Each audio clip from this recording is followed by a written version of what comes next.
So welcome to a new Game Stuff episode, and this has been a long time coming.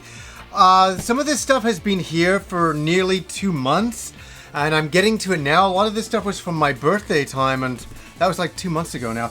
I've just been playing so many games, I've been getting a little bit behind, but today we catch up, and I'm going to do some unboxings on this episode as well, just because I haven't seen the inside of some of this stuff. And to begin with, look at this. We begin with 3 amazing records from Data Discs. Revenge of Shinobi, my favorite Genesis game of all time.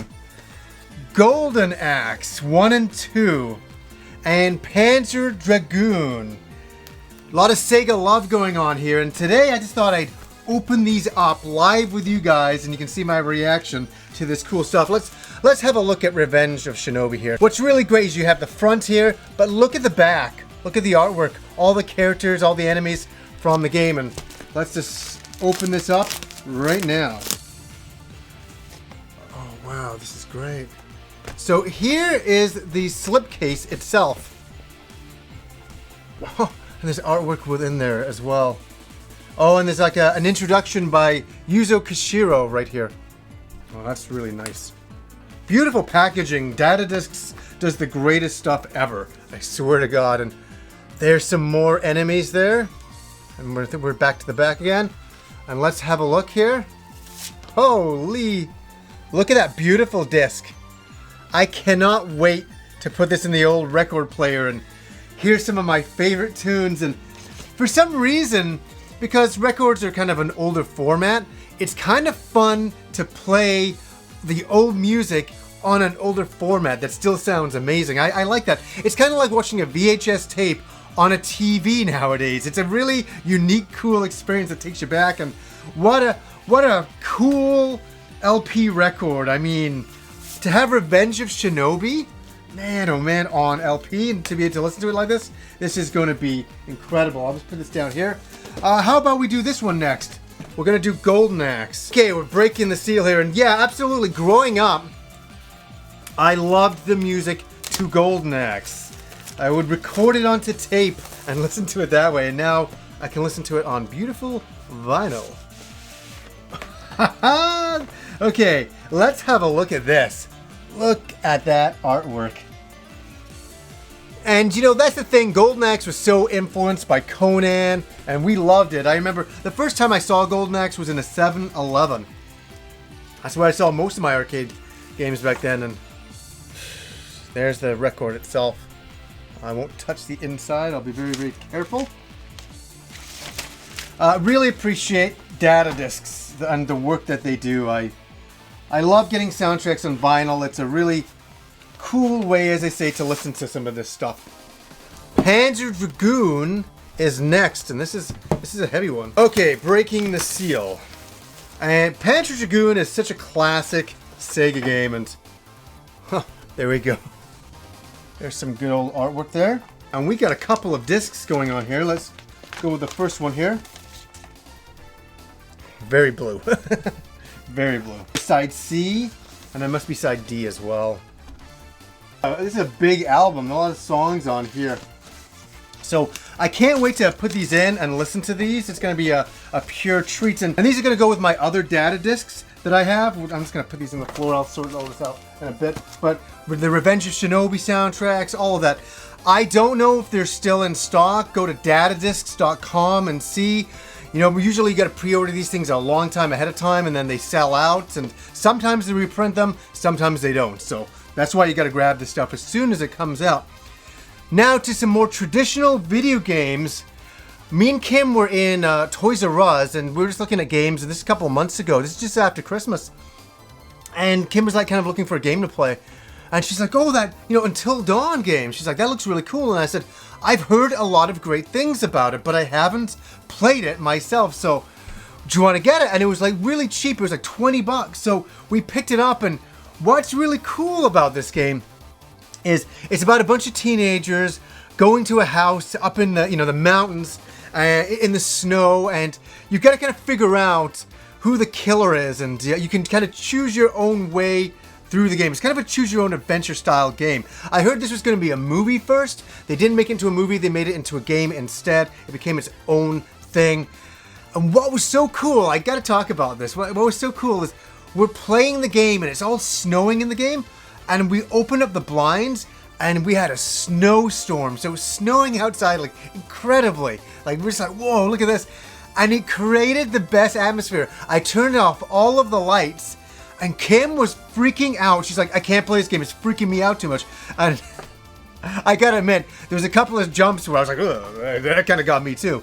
I started playing it as well. And we got quite far into the game and we're gonna go back to it after some of these big blockbusters get out of the way. It's just too much coming out, but once it all slows down, we're gonna go back to Until Dawn. Very fun game.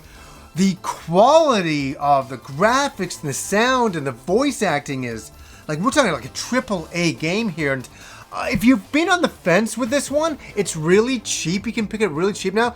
I recommend it. We've had a lot of fun playing this game. High recommendation, Until Dawn. It came out and there was so much going on at the time. And I was like, oh, I'll pass on that.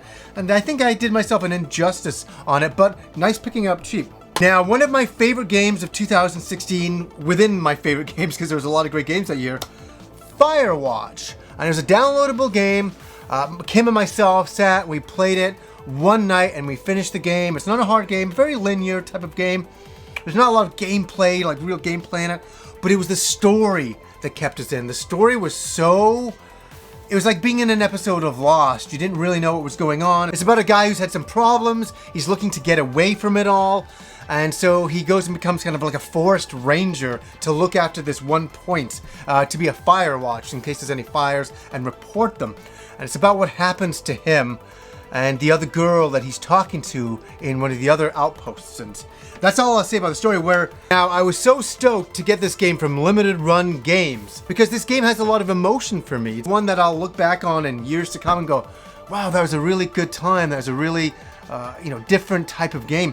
And so I was really happy to get that. I'm not opening it up because I have the digital version. I finished the digital version. I'm getting this as a collector's piece that I can look back on and, enjoy owning the game because I really wanted a physical copy and I got it. Okay, now this is a very unique item. I don't know what to make of it. I don't know quite, what this was all really about. Okay, how it even started was Sony sent me a review code for Horizon Zero Dawn. I gave my first impressions of it. I love the game. I thought it was incredible. It was like graphically, everything, gameplay-wise, unbelievable. Now, I'd heard there was a press kit that got released in Europe. And so if anybody's seen that, there was a press kit. It was incredible. It was like this big book and all this stuff going on with the game inside. And, America and US did not get this press kit. It didn't exist. So I wrote to Sony and I said, hey, is there a press kit for the US or Canada? If so, I'd really love to get one. I'm a huge fan of Horizon. Never heard anything. And then all of a sudden this package arrived like 3 weeks after I sent that email, and this arrived. And this is a very unique thing. I think it's just a promo Horizon item. And so it comes with this kind of leather attachment here, and it's got Horizon embroidered on it. So I'll take that off. So you can kind of see that there. And then it's just kind of like, this is I think a poster. Yeah, so you get a poster in here, like so. And then you get a mini art book. It's kind of like an overview of what this game's about and all that. As I say, I have no understanding what this is. And then there's a little note here from the managing director of Guerrilla explaining kind of what the game is. So a very small, unique item that I don't exactly 100% know what it's really all about. I don't know how many of them were made. I don't know what's the deal with it. But very cool. I gotta thank Sony for sending that. I was happy to get that. I was like, cool. Okay, next up. I got the Switch. Liking the Switch. I ordered this item off Amazon and it just never showed up. And I was like, I could have sworn I ordered this. And I went to check my order and it seems like they sold out online. And I was like, okay, so I canceled my order online. Went to Toys R Us. I got this for $20. I needed this. If anybody has a Switch, you need to get one of these. And that is, it's a carrying case for the Switch, and I'm holding it upside down there. I wanted to get the Breath of the Wild one. I was showing Kim this last night. I'm like, look how beautiful this is. You know, you got the front and then the back there. You got the Z going on. And the gold here for opening it up. Looks really nice. And I'm not going to take my Switch out without this. I'll scratch it. I know I will. I'll put it in the car. Something will go on top of it. I don't know, but I don't want to screw that up. So very happy to get this case. I was like, yes, I can take the Switch out now. And then all of a sudden I get it and I'm like, wait, it's so beautiful. I don't want to take it out. It's one of those ones, Catch-22. But no, this will be my carrying case for the Switch, and pretty cheap, $20, completely worth it. Now, okay, we're getting into a few Blu-rays. One that I got to plug for my friends. I have to do this because I love their content. I love everything they do, and I'm friends with these guys. Got to say that first of all. Now, I got the GameSack Blu-ray probably about a year and a half back, and I talked to Joe afterwards as a friend, and I said, God damn it, like, what you did with the menus and the episodes on here, and the extras. I was like, this is an incredible Blu-ray. I'm like, I can't believe you made this. You know, when your friends are able to make something so high quality, you're kind of a little bit in awe. And I was like, okay, and I thought that was it. I thought Joe was done. I'm like, well, he's got his Blu-ray done. He's happy now. No, he came out with this one, and this is GameSack Volume 2, and there's something a little suspicious here, though. Joe is like super thin and skinny, and he's made Dave into the big fat guy there. I don't know what's going on. I've hung out with Dave. He's not this big. I don't know if the artist just doesn't like Dave or something. I don't know what the real deal with that is. But I want to say, I sat and watched everything on this disc, and if you thought the special features on the first one were nuts, they're so crazy on this. Like, what I like is he's got videos of himself with the Sega CD, him first getting the Sega CD back when it first came out. He filmed all of that.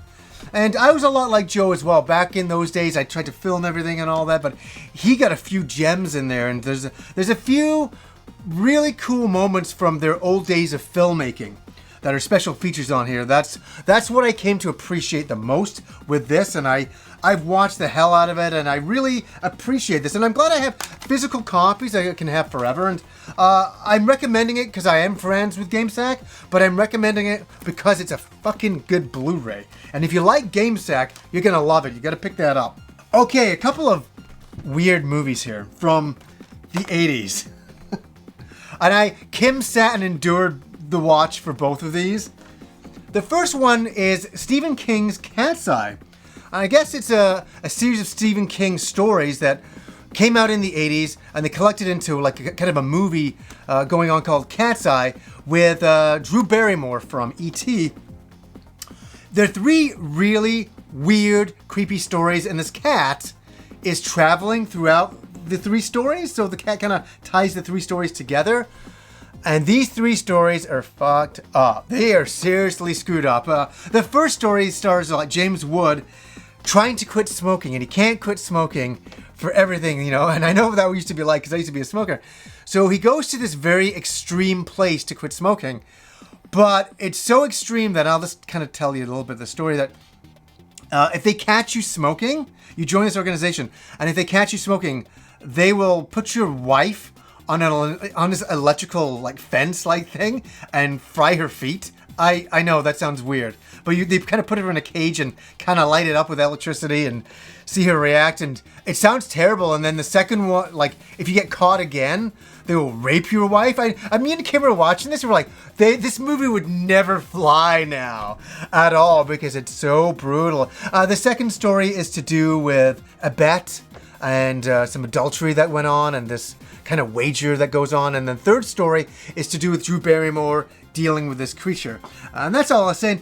I saw this in the 80s, and it left an impression on me, and I couldn't forget it. And I think I found this for like $10 on Amazon. I was like, oh my God, it's on Blu-ray. I gotta watch this. And I'm glad we watched it. Kim was like, that was fucked up. And it was. Speaking of fucked up, this movie, we just watched this last night. I'd forgotten all about it. I thought this movie was a dream because I haven't seen it since probably 1981, 82. It came on TV one afternoon. I must have been 7 or 8 years old, and I watched this, and I shouldn't have watched this. Even Kim says to me all the time, I cannot believe your parents allowed you to watch this stuff. And I'll be honest, my parents didn't monitor what I was watching, and stuff was on TV back then in the afternoon that was really weird and fucked up. And I loved it, but I had nightmares back then. This movie gave me nightmares. It's about a really troubled kid. This movie was made in 1981. It's a Canadian movie too, which is really unusual. About this troubled kid. He's got some really disturbing pervy problems. He's like a 13-year-old kid, and he's fucked up. And he talks to his teddy bear. His teddy bear talks back to him and tells him to do all this crazy stuff. But beyond that alone is a crazy story. But a mile down in this forest behind him is this hole, this big pit, and that's the name of the movie. And in this pit are these troglodytes, these ancient caveman-like creatures that he's found, and he keeps telling people about it, and nobody believes him. And he ends up getting this babysitter to look after him because he's such a troubled youth. And she won't believe him. Nobody believes him, but it's true. And so he's a very bullied kid. And he's bullied so badly that he ends up bringing the bullies down to the pit and pushing them in. And the creatures eat the bullies and stuff. It's fucking disturbingly weird. It's more like you watch it now, and it's more like this is just really awkward from scene to scene to scene. And with has a twist ending, of course, that's kind of easily seen coming, but very interesting movie. And what was also interesting, I sat and watched last night, special features on here.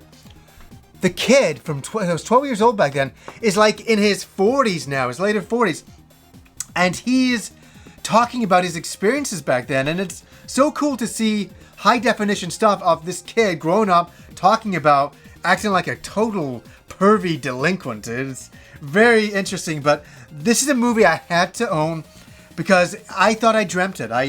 I'd forgotten all about it, and then I saw Jay from Red Letter Media had posted the trailer for this, and I was like, oh my god, I totally forgot about it. The Pit. What a disturbing movie. Okay, we'll get through a few more things here. I want to thank my friend Carlos.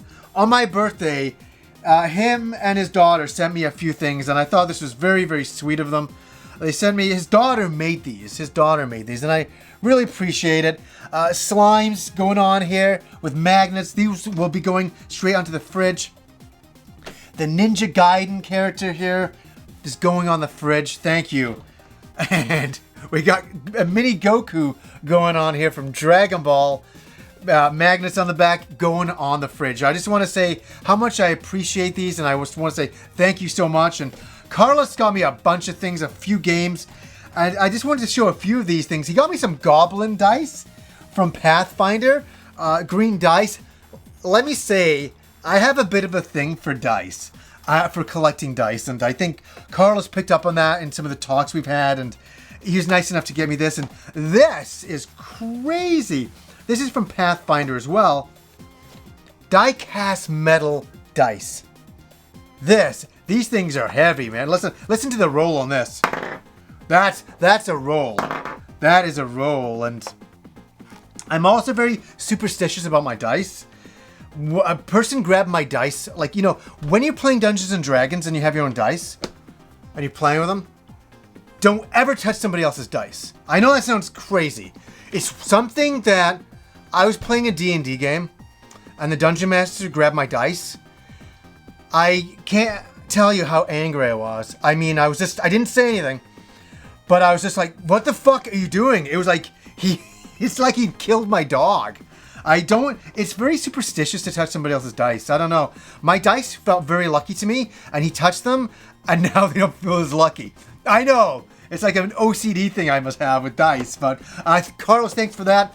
And he also got me Bayonetta, the anime on Blu-ray, and I have never seen it, and so I cannot wait to watch this, and me and Kim will watch this. Kim, you really used to look like Bayonetta. Her hair used to be dyed jet black, about a few years ago, and everybody used to call her Bayonetta, especially with her style of glasses back then. Her style of glasses are different now, but Carlos, thank you so much. Now, my next item here is the final item, and it's a goodie. It is the making of Big Trouble in Little China. Practically my second favorite movie of all time. Definitely in my top 5. I love this movie by John Carpenter, Kurt Russell, you know, and I've never seen anything like this. I just want to say, Tara Bennett and Paul Terry wrote this with a foreword by John Carpenter and an afterword by Kurt Russell. And this is beautiful. Some really nice artwork. Look at this. That brings a tear to my eye, seeing John Carpenter and Kurt Russell back in their younger days. And gotta thank these motherfuckers for creating such an incredible movie. And a movie I've seen so many times, I couldn't even tell you. And this is all the making of, the production of it all. And it's been sitting on my floor waiting for me to do this episode. And so I can finally read it. So it's going in the other room with me after this so I can leaf through this and read it. I can't wait to find out. I can never get enough information on Big Trouble in Little China. And I know a lot about the production on this movie. So thanks to Tara Bennett and Paul Terry for making this. I picked this up of Amazon, and I just want to definitely pimp this out for any other Big Trouble in Little China fan. This book exists. Pick it up. So I'm glad we got to the end of another new Game Stuff episode. So anyways, guys, until next time.